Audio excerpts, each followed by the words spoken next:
ఒకటి. ఈ ఆలయంలో ఒకప్పుడు సూర్యదేవుడి విగ్రహం అనేది ఎలాంటి ఆధారం లేకుండానే గాలిలో తేలియాడేది. కానీ పోర్చుగీస్ దేశస్థులు వారి నౌకలనేవి ఈ ఆలయానికి దగ్గరగా ఉన్న సముద్ర తీరంలో వెళ్తున్నప్పుడు వాళ్ళ నౌకల్లోని దిక్సూచి ముళ్ళు ఎటూ తిరగక స్థిరంగా ఉండిపోయి వారి నౌకలను ముందుకు వెళ్లనివ్వకుండా చేస్తుండటంతో ఇలా జరగడం వెనక కారణం ఈ సూర్యదేవుని విగ్రహమే అని తెలుసుకుని ఆలయాన్ని ధ్వంసం చేసి విగ్రహాన్ని తొలగించి వారి నౌకల మార్గాన్ని క్లియర్ చేసుకున్నారు. ఇలా ఈ కోనార్క్ సన్ టెంపుల్ వెనుక ఎంతో గొప్ప చరిత్ర దాగి ఉంది. ఈ రోజు ఈ వీడియోలో ఈ ఆలయ అద్భుతాల గురించే మీకు తెలపబోతున్నాను. అసలు ఈ కోనార్క్ సన్ టెంపుల్ చరిత్ర ఏమిటి, దీన్ని ఎవరు కట్టారు, ఎందుకు కట్టారు, అలాగే మరల దీన్ని ఎవరు ఎందుకు ధ్వంసం చేశారు, ఈ ఆలయంలో ఉన్న ప్రత్యేకతలేంటి, ఈ టెంపుల్ ఎక్కడుంది, కేవలం హిందువులు మాత్రమే కాకుండా ప్రపంచంలోని ప్రతి వ్యక్తి ఈ ఆలయాన్ని సందర్శించాల్సిన ప్రదేశంగా ఎందుకు చెబుతున్నారు, ఇలాంటి ఎన్నో ఆసక్తికరమైన విషయాలని ఈ వీడియోలో మీకు తెలపబోతున్నాను. ఈ వీడియో ఎంతో ఇన్ఫర్మేటివ్గా ఉంటుంది, సో దయచేసి ఎండ్ వరకు చూస్తారని మనవి. అండ్ ఇలాంటి మరెన్నో ఇన్ఫర్మేటివ్ వీడియోస్ని ఇక నుంచి మీ కొరకు తెచ్చేందుకు మీ సపోర్ట్గా జస్ట్ లైక్ చేయండి చాలు. సో ఇంకా లేట్ చేయకుండా let's get into the video. అనేది ఎక్కడుంది అంటే మన భారతదేశంలోని ఒడిషా రాష్ట్రంలోని పూరీ జిల్లాలోని కోనార్క్ పట్టణంలో ఉంది. అలాగే పూరీ క్షేత్రానికి 85 కిలోమీటర్ల దూరంలో ఉంటుంది. ఈ ఆలయాన్ని సముద్ర తీరానికి దగ్గరలో నిర్మించారు. ఈ ఆలయం అనేది ఒక పెద్ద సైజులో ఉండే రథం ఆకారంలో ఉండేలా నిర్మించారు. అందువల్లనే దీన్ని లార్డ్స్ రథాలయం అని కూడా పిలుస్తారు. నెంబర్ 2, ఈ ఆలయానికి కోనార్క్ సూర్య దేవాలయం అనే పేరు ఎలా వచ్చింది? ఈ ఆలయాన్ని సూర్యదేవునికి అంకితం చేస్తూ కట్టడం జరిగింది. కోనార్క్ అనే ఈ పదం అనేది 2 పదాల కలయికతో ఏర్పడింది. అవే కోణం మరియు మందసము. కోణం అంటే మూల, మందసం అంటే సూర్యుడు. అంటే కోనార్క్ అనగా అర్థం సూర్యుని మూలలో. ఈ దేవాలయాన్ని సూర్యుడికి అనుకూలంగా ఉండే తరహాలో కట్టినందుకు కోనార్క్ సూర్య దేవాలయం అనే పేరును పెట్టడం జరిగింది.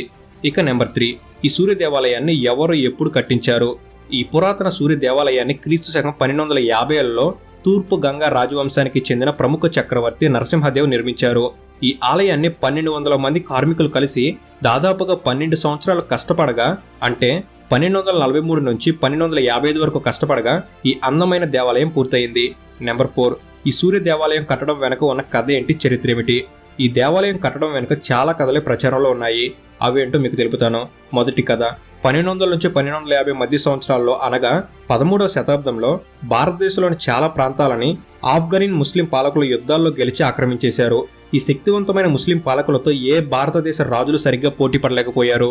ఇలా దాదాపుగా భారతదేశంలో చాలా ప్రాంతాలను ఆక్రమించేసిన ఈ ముస్లిం పాలకులు ఇక హిందూ సాంప్రదాయాలను నాశనం చేసేందుకు వరుసగా హిందూ దేవాలయాలను సైతం నాశనం చేస్తూ వచ్చారు.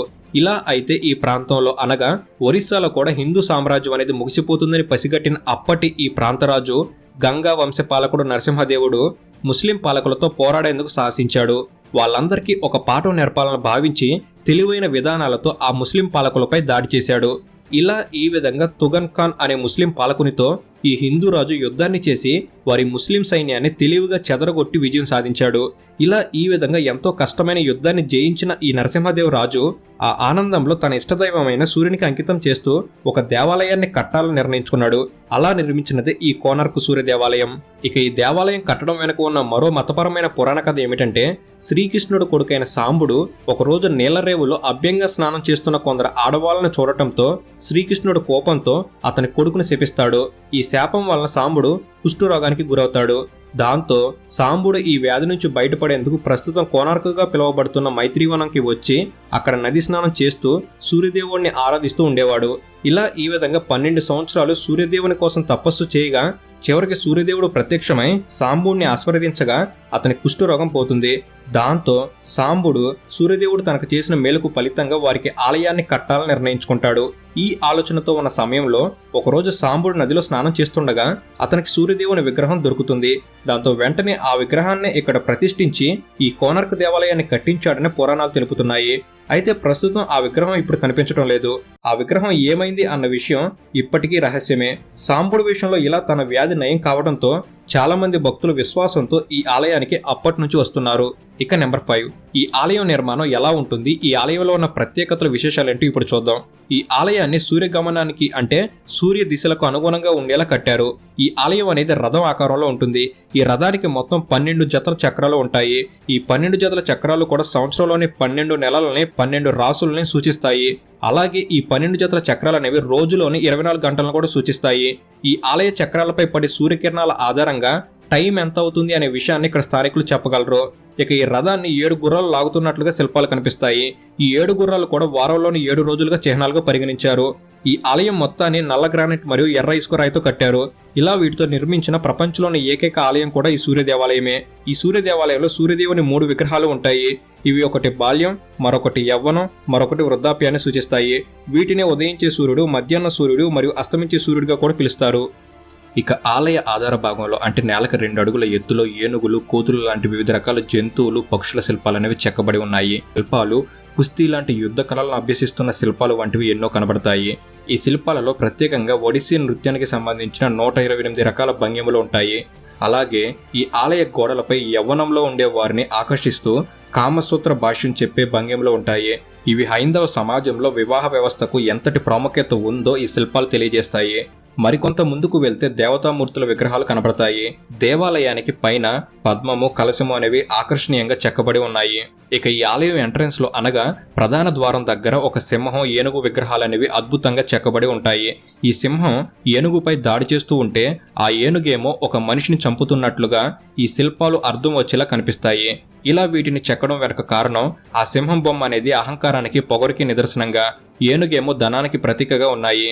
ఇక ఈ రెండూ ఉంటే మనిషికి పతనం మొదలైనట్లే అనే ఈ అర్థాన్ని చూసేవారికి తెలిపేలా ఈ శిల్పాలను ఆలయం ద్వారం వద్ద చెక్కారు. అలాగే 10 అడుగుల పొడవు, 7 అడుగుల ఎత్తు ఉన్న గుర్రాల శిల్పాలనేవి కనిపిస్తాయి. ఇవి వీరత్వానికి, బలానికి ప్రతీకలుగా చెబుతారు. ఈ ఆలయంలో ఇలాంటి మరెన్నో గొప్ప విషయాలను తెలియజేసే శిల్పాలు ఉన్నప్పటికీ వీటిని వదిలేసి కొందరు ఈ ఆలయంలోని శృంగార భంగిమలను మాత్రమే చూస్తూ ఈ ఆలయాలు బూతుబొమ్మలకు నిలయాలు అన్నట్టు కొందరు విమర్శించడం వారి మూర్ఖత్వం అని ఇక్కడ వారు చెబుతున్నారు. ఈ ఆలయ ముఖద్వారంలో గోపురానికి ఉపయోగించిన రాళ్లనేవి ఎంతో దృఢమైనవి, శక్తివంతమైనవి. అప్పట్లో ఈ రాళ్ల గొప్పతనాన్ని చూసిన బ్రిటిషర్లు ఈ రాళ్లను పరీక్షలు చేసేందుకు గాను కొన్నిటిని ఇంగ్లాండ్కి కూడా తీసుకుపోయారని చెబుతుంటారు. ఈ ఆలయాన్ని ఒకసారి రవీంద్రనాథ్ ఠాగూర్ గారు సందర్శించారు. ఆయన సందర్శించినప్పుడు ఆయన తన అనుభవాన్ని ఒక్క మాటలో స్పష్టం చేసేశారు.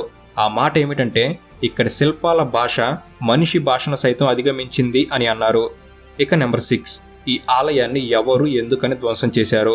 ఈ ఆలయం ధ్వంసం కథలోనికి వెళ్లే ముందు ఈ ఆలయంలో ఉన్న అత్యంత ప్రత్యేకత గురించి తెలుసుకోవాల్సిందే. ఈ ఆలయంలోనే అత్యంత అద్భుతమైనది ఆలయ గర్భగుడి. ఈ గర్భగుడి పైకప్పులో 52,000 కేజీల బరువైన అయస్కాంతాన్ని అమర్చారు.